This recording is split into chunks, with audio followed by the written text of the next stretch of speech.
जिन रास्तों में, जिन गलियों में निकल करके आप लोग आ रहे हो, उसमें जैसे गंदगी है, तो उसको आने वाले कल में कुछ जो हो सकता है, ऐसा लग रहा है। आप लोग भी यही लोकल के हो, तो आप लोग इसमें सहयोग दोगे? नमस्कार, मैं मृणाल राही, राइट टू स्पीच में आपका स्वागत है।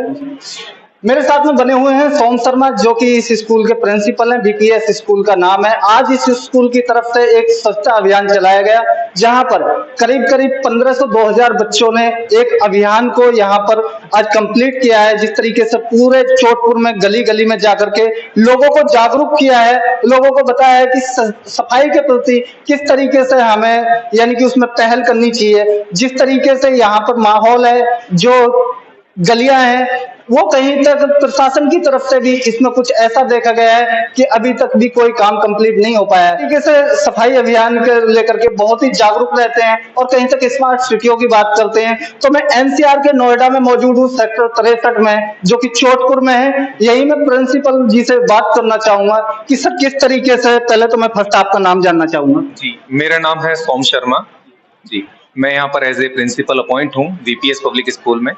और आज हमारे द्वारा एक रैली निकाली गई है, जिसमें स्कूल के सीनियर बच्चों ने एक जागरूक अभियान चलाया स्वच्छ भारत के लिए, इस कॉलोनी की स्वच्छता के लिए। क्योंकि हम नोएडा के सेक्टर 63 में रह रहे हैं, उसके बावजूद भी अगर हम इस कॉलोनी की बात करें तो यहाँ पर जगह जगह नालियां टूटी हुई हैं, कहीं नालियां बनी हुई नहीं है, पानियां जगह जगह भरा हुआ है, लोग कचरा जहां तहां फेंक रहे हैं, सब्जियां लेकर आते हैं। जैसे कि गवर्नमेंट ने, आपको पता है कि पॉलीथीन बिल्कुल बैन की हुई है, लेकिन उसके बावजूद भी लोग यहाँ पर आज के समय में अपने साथ कोई कैरी बैग कैरी नहीं करना चाहते हैं। पॉलीथीन का अभी भी लगातार यूज हो रहा है, जहां तहां फेंक रहे हैं उसको। हमारे जो पशु होते हैं, गाय हैं, उनको खाते हैं और उसके बाद बीमार होते हैं, मरते हैं उसको। तो आज इसी के लिए हम लोगों ने एक जागरूक रैली निकाली है, जिससे लोग यहाँ पर जागरूक हों, उन्हें पता चल सके कि इनसे जो कचरा हम जगह जगह फेंक रहे हैं या जो जगह जगह पानी इकट्ठा हो रहा है, हम साफ सफाई पर ध्यान नहीं दे रहे हैं, उससे कितनी सारी बीमारियां हो रही हैं, कितना लोगों को इफेक्ट पड़ रहा है यहाँ पर। उसी के लिए मेरे बच्चों ने यहाँ पर बहुत मेहनत की है, मेरे स्टाफ ने, मेरे सभी स्टूडेंट्स ने, जिससे लोगों को यहाँ पर जागरूक किया जा सके कि हम स्वच्छ रहेंगे तो ना तो हमारे लिए बीमारियां होंगी हमारे अंदर, और स्वच्छ वातावरण एक स्वच्छता का प्रतीक होता है। और आगे चल के अगर स्वच्छता बढ़ेगी तो देश आगे विकास करेगा। जैसे हमारे माननीय मोदी जी भी कहते हैं, हमारे देश के प्रधानमंत्री जी भी, कि स्वच्छता में ही भगवान का निवास होता है।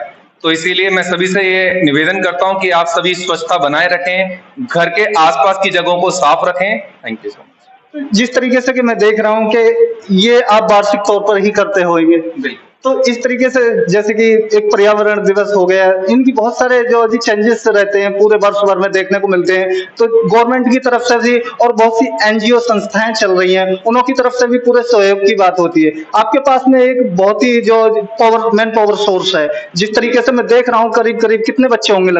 लगभग आज जो बच्चे जिन्होंने पार्टिसिपेट किया वो लगभग 1300 से 1400 बच्चे थे। स्कूल में संख्या ज्यादा है, लेकिन सभी बच्चों को ले जाना असंभव था, क्योंकि अभी रास्ते, जैसे कि मैंने अभी आपको बताया, यहाँ पर जगह जगह रास्ते टूटे हुए हैं, नालियां टूटी हुई हैं, तो जो छोटे बच्चे हैं उनको ले जाना पॉसिबल नहीं था। तो इसी वजह से हम लोगों ने सीनियर बच्चों को हम लोग लेकर गए हैं, और इसी को आगे बढ़ाते हुए हमने सभी लोगों को जागरूक किया यहाँ पर कि आप स्वच्छता पर ध्यान दें। रही बात पर्यावरण दिवस की, तो हम लोग हर एक्टिविटी, हर दिवस यहाँ पर सेलिब्रेट करते हैं। जैसे योगा दिवस पर हम बच्चों के थ्रू लोगों को समझाते हैं, बच्चों को बताते हैं कि अगर हम योगा करेंगे तो हम लोग शारीरिक रूप से स्वस्थ रहेंगे। पर्यावरण दिवस पे हम लोग बच्चों को बताते हैं कि ज्यादा से ज्यादा आप लोग पेड़ लगाएं, क्योंकि अगर हम लोग देखते जा रहे हैं कि जैसे जैसे डेवलपमेंट हो रहा है, पेड़ धीरे धीरे कटते चले जा रहे हैं। अब अगर एक दिन ऐसा आएगा कि अगर पेड़ ऐसे ही कटते रहे तो क्या होगा? ऑक्सीजन की कमी हो जाएगी। तो हम सब बच्चों को सिखाते हैं कि बेटा आप लोग कम से कम एक पेड़ जरूर लगाएं। तो पर्यावरण दिवस पर ये और भी बहुत सारे ऐसी एक्टिविटीज होती हैं जिनमें बच्चों को बहुत सारी जानकारियां दी जाती हैं। जिस तरीके से आज यानी कि एक आह्वान किया गया स्वच्छता अभियान का, तो फिर आने वाले कल में आप क्या देख रहे हो कि बच्चे भी इससे जो जागरूक होंगे और फिर आने वाले कल में इसका प्रभाव जरूर पड़ेगा? एक्चुअली आज के समय में एजुकेशन एक बहुत बड़ी चीज है, क्योंकि एजुकेशन बच्चे का ही नहीं पूरे देश का सर्वांगीण विकास करती है, ये कहा जाता है। तो एजुकेशन के अभाव में जो आजकल ये जो लोग कर रहे हैं, क्योंकि जिनको अभी ज्ञान नहीं है कि इस पॉलिथीन से कितना बड़ा नुकसान है, गवर्नमेंट डायरेक्टली बोलती है कि हम अगर कोई भी गर्म सामान पॉलिथीन में लेकर आते हैं तो उससे भी लोगों को कैंसर होता है। तो एजुकेशन की बहुत जरूरत है। तो एजुकेशन अगर जैसे जैसे बढ़ेगी, और मैं देख भी रहा हूं कि जो हम लोग जिस तरीके से अभियान चला रहे हैं या हमारी सरकार जगह जगह ये जो अभियान चला रही है, उससे इफेक्ट नजर आया है, लोग जागरूक हो रहे हैं धीरे धीरे, लेकिन पूर्ण रूप से अभी जागरूक नहीं हो पाए हैं, उसमें अभी थोड़ी सी और जरूरत है, जिसलिए हमने ये रैली निकाली कि जिससे लोग और जागरूक हो सकें। और मैं यही कहूंगा कि एजुकेशन बहुत जरूरी है, आप सभी अपने बच्चों को पढ़ाएं, पढ़ाई से ही, एजुकेशन से ही लोग सीखते हैं कि बच्चों हमारे लिए क्या सही है और क्या गलत है। जिस तरीके से आपने आज संदेश दिया है म्युनिसिपैलिटी डिपार्टमेंट को, आप क्या कहेंगे, कोई संदेश है?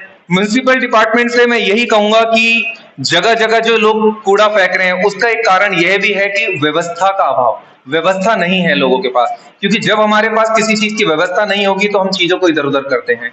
तो मैं म्युनिसिपल डिपार्टमेंट से यही कहूंगा कि आप जगह जगह व्यवस्था कराएं, कचरे के डब्बे लगवाएं, बॉक्स लगवाएं, जगह जगह गाड़ियां भेजें, लोगों को अभियान चलाकर जागरूक करें कि वो कचरा ना फेंके, कचरा गाड़ियां में ही फेंकें, या फिर जगह जगह जो बॉक्स लगवाए जाए उनमें फेंकें। कचरे के प्रकार भी बताए जाए कि किस किस तरीके के कचरे का प्रकार होता है, सूखा कचरा, गीला कचरा, किस तरीके से उनको फेंकना चाहिए। मैं जिस तरीके से इस कॉलोनी में आया हूँ, मैंने आमतौर पर देखा है कि मैं काफी टाइम से हूँ यहाँ पर, यहाँ की गलियों में सार्वजनिक तौर पर भी जो कचरा यूं ही पड़ा रहता है। क्या इसमें कोई म्युनिसिपैलिटी का कुछ ऐसा जो दखल है कि कहीं तक वो अपनी जिम्मेवारी पूरी तरीके से नहीं निभा रहे हैं, जैसे कि आज आपने निरीक्षण किया है, मैं उसकी बात कर रहा हूँ। इसमें अगर देखा जाए तो दोनों लोगों को ही इसका श्रेय जाएगा। म्युनिसिपल जो कॉर्पोरेशन अपना काम कर रहा है वो कर रहा है, लेकिन पूर्ण रूप से नहीं कर रहा है। उसका कारण है यहाँ पर, जैसे मैंने बताया था, अभी डेवलपमेंट, यहाँ पर अभी गलियां उस तरीके से नहीं है, तो जो म्युनिसिपल की जो गाड़ियां कचरे वाली आती हैं वो सभी जगह कॉलोनी में मोस्टली नहीं पहुंच पाती है। दूसरा कारण, हमारे जो यहाँ के लोग हैं वो भी अभी जागरूक नहीं है, उनको आसपास में जगह खाली मिलती है, वो जहां तहां कचरा फेंक देते हैं। तो यहाँ पर दोनों ही लोग जो अपनी जिम्मेदारियां हैं वो सही तरीके से नहीं निभा रहे। एक छोटा सा सवाल सर, जिस तरीके से आज आपने अभियान चलाया, एक बच्चे जो कहीं से गार्जियन से जुड़े हुए हैं, गार्जियनों के लिए कोई ऐसा यानी कि एक क्या संदेश है जो कि हर गार्जियन को अपने बच्चों के प्रति ये करना चाहिए? मैं सभी अभिभावक, सभी पेरेंट्स, सिर्फ मेरे स्कूल के नहीं, सभी जितने भी लोग यहाँ हैं, सभी के कोई ना कोई बच्चे होंगे, मैं सभी से यही कहना चाहूंगा कि छोटे छोटे बच्चे, अगर आप देखें तो एक 3rd क्लास का, एक 2nd क्लास का बच्चा ये जानता है कि सही क्या है और गलत क्या है। आप साफ सफाई से रहेंगे तो हमारा शरीर किस तरीके से रहेगा, आप स्वच्छता पे ध्यान नहीं देंगे तो हम बीमार रहेंगे ज्यादातर। तो एक बच्चा जानता है, तो शायद एक पेरेंट्स का जानना भी बहुत जरूरी है। उनको, उस बच्चे से सीखना चाहिए कि किस तरीके से हमें इन सभी चीजों का ध्यान देना है, अपने आसपास सफाई का ध्यान देना है। तो थैंक यू। ये मेरे साथ में थे सोम शर्मा जी।